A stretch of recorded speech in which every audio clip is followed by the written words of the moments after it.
Quel est le meilleur coup de faim qui existe?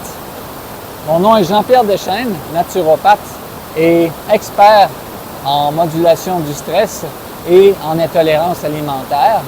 Alors, aujourd'hui, on va parler en fait de ce qui est très important pour moi, de pouvoir voir qu'est-ce qu'on peut faire pour découvrir notre vraie satiété, c'est-à-dire l'arrêt de la faim.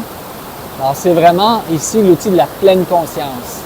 Et moi, je médite depuis plus de 35 ans et en tant que naturopathe, j'ai pu voir que l'ingrédient secret souvent de notre alimentation et qui puisse vraiment nous apporter la satiété, c'est pas juste des fibres, c'est pas juste de l'eau, c'est pas juste aussi des bonnes protéines, des bons gras, mais finalement, l'ingrédient secret, c'est la pleine conscience alimentaire de ce qu'on met dans notre bouche pour vraiment être rassasié parce qu'on sent justement que notre faim physiologique des cellules est rassasiée et que notre estomac est assez plein. Donc, généralement, 3/4 de son espace pour vraiment laisser de l'espace pour que le feu digestif de notre estomac puisse bien faire son travail est suffisant. Donc, alors, c'est vraiment ici une question de trouver une manière de soi-même développer son coup de faim naturel par la pleine conscience.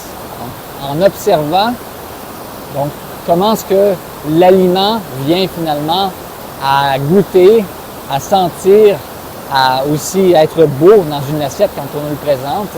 Et lorsqu'on le mange, donc d'abord de vraiment bien l'insaliver, de le mastiquer pour manger en lenteur afin qu'on ait au moins 20 minutes avant de se resservir une deuxième assiette. Pourquoi? Parce que ça prend à peu près 20 minutes entre l'estomac et le cerveau d'envoyer le message de satiété.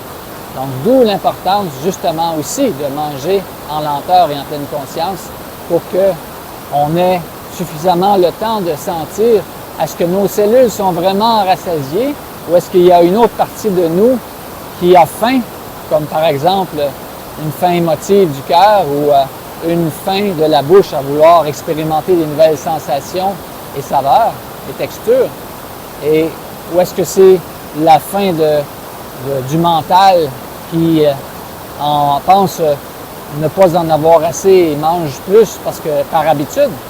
Donc, c'est vraiment ici de sortir de ce conditionnement-là et d'arrêter de regarder à l'extérieur de soi les conseils qu'on nous donne par rapport à qu'est-ce qui est bon, pas bon pour nous, ou qu'est-ce qui peut nous rassasier et créer un coup de faim. Donc, mais plutôt de le développer par la pleine conscience alimentaire.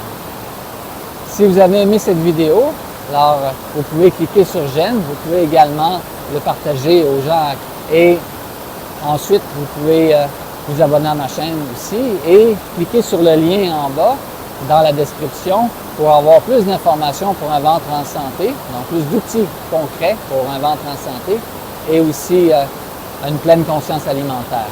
Alors merci et à la prochaine.